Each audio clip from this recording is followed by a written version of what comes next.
Here you can see the commissioning of the TireMoni truck TPMS, TTM-2000X.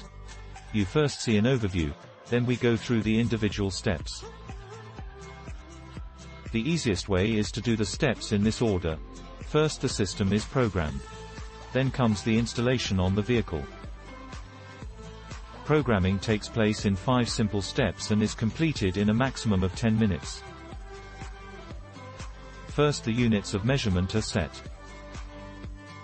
This is done in menu A. The vehicle type is then selected. Menu C is used for this step. Third, the relays for the towing vehicle and trailer or semi-trailer are paired with the display. To do this, you have to select menu D. Step 4 is pairing the sensors for the towing vehicle and trailer or semi-trailer to their relays. This happens in menu E.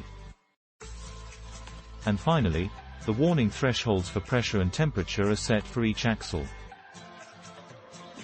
This happens in menu B, threshold of alarm. Programming is now complete and you can install the system on the vehicle. First you connect the display device to the power supply. You can also use the supplied adapter for the cigarette lighter. Then you have to connect all relays to the onboard voltage, terminal 15 or terminal 30, both are possible. The power supply must always be connected to the same pin of the 14-pin connector for the entire fleet on all trailers, semi-trailers. For temporary use up to a maximum of 3 months, the relays can also be operated with batteries. At the end you screw all sensors onto the valves.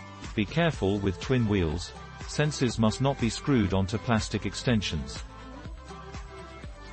Installation is now complete. The whole process takes about 30 minutes to a maximum of 2 hours, depending on the vehicle. In the next few sections we will look at the individual steps in detail so that you can follow every keystroke. You can find more information in the support area on the website www.tiremoni.uk. If you have any questions, you can always send us an email to support@tpm-systems.com. Or you can contact our support hotline. You can find the phone number on the website. Thanks for watching and have fun with the rest of the installation.